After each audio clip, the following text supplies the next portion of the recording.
Hello, welcome back. So a little more chapter 3 and 4 quiz help here for my college algebra students. I miss you guys. So now, by the way, we're up in chapter 4 now. We're going to do a little 4.1 and 4.2. By the way, you've read my email. I omitted 4.5. So up here in 4.1 and 4.2, we move past second degree polynomials. We move past parabolas, and we have a higher degree polynomial. Some of these are cubic or whatever. Anyway, they want me to graph this cubic polynomial. What we learned is about the end behavior. We learned that when it's an odd degree polynomial, 3, that one end goes up and one end goes down. Now normally this end is up, this end is down, but when you put a negative leading coefficient on it, then that flips it upside down. So now this end is down and this end is up. Now what I'm having a discussion here is about the end behavior. Now they want me to graph this. Of course, your question is multiple choice. You get to pick the graph that matches this, but there's the end behavior. That'll help. Another thing that might help is that's the Y-intercept. Remember, if you plugged in a 0, you would get a 7.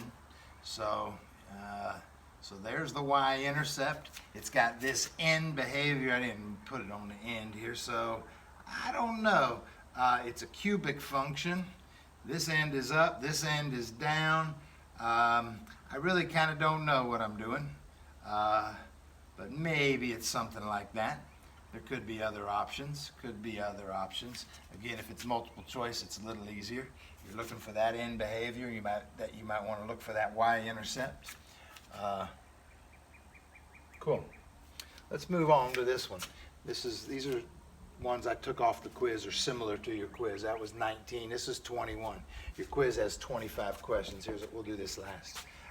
This one says find the zeros. Find the zeros. So you know what that is. We did that a little while ago. You set that equal to 0. You set your function equal to 0, and you try to solve. You try to find these x values where it equals 0. You know, this one's a little funny. When you set this equal to 0, you do get x equals 2 as your answer. And it's only one answer once. We call that multiplicity 1. It has multiplicity 1. When you set this equal to 0, there's two of them. You know, you could almost do it twice if you wanted to. It's x plus 1 equal to 0, and then the other x plus 1 equal to 0. It's x plus 1 squared. But you get the same answer twice. It's negative 1, and that means it's got a multiplicity of 2. So that's the answer. Now, they didn't ask me to graph it. I'm just going to go a little further here.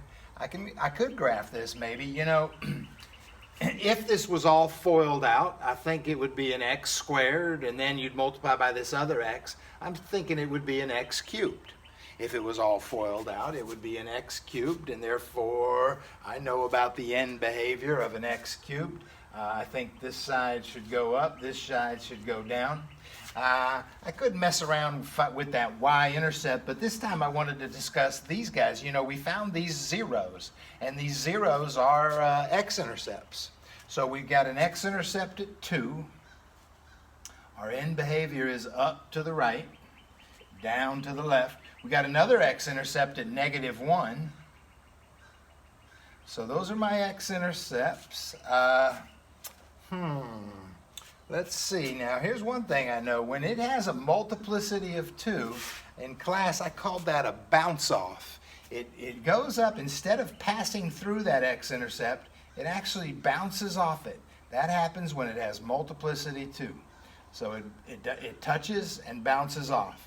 Now it's got to turn around to come back up through this x-intercept, and because it's got multiplicity 1, it goes right through that x-intercept. And there it is. It matches our end behavior, and we've got it going through the x-intercepts properly. So that was fun. Again, your question 21 just wanted the zeros, which are listed like this. But I wanted to sketch a graph and talk to you about that multiplicity too, about that bounce off. Here's one that wants me to graph this. let's see, and then I think their point is let's find all these zeros or x-intercepts. If we set this equal to 0, then we're setting each one of these factors equal to 0. So I set this little factor equal to 0. That gives me x equals 0. That's an answer. I set this equal to 0. That gives me x equals 2. I set this equal to 0. That gives me negative 4. I set this equal to 0. That gives me negative 6. Those are the zeros of my function. I'm going to erase this guy and go right up here and try to sketch a graph of this. They do want a graph. Again, your question is multiple choice. Maybe you would look for a graph that has those x-intercepts. But there's something else going on. Let's talk about the end behavior. If you can see the degree of this polynomial if it was all FOILed out. Now, I don't really want to FOIL it all out, but I want to imagine it FOILed out. And if it was, it would be an x times an x times an x times an x. It would be an x to the fourth. And I believe it would have a positive leading coefficient. Now, when it's an even degree polynomial, I guess we haven't done one yet here in my example, then both ends go up. Of course, a negative leading coefficient would mean both ends go down. But this both ends are going to go up. I've got all these x-intercepts. Let's see what we got here. We got this 0, 2, negative 4, and negative 6 way over here. Those are my x-intercepts. Both ends go up on this fourth degree polynomial. So I think I can try to draw this. So they all have multiplicity 1. So I think when the graph does this, it just passes right through. Now that's not a good graph. It should go over here like that. Sorry about that. There you go. It goes. It must come around and go through this one. It must come back around and go through this one. It must go through this one and head on up to get the correct end behavior. Beautiful. Yeah, there's a graph. Cool, we're graphing polynomials.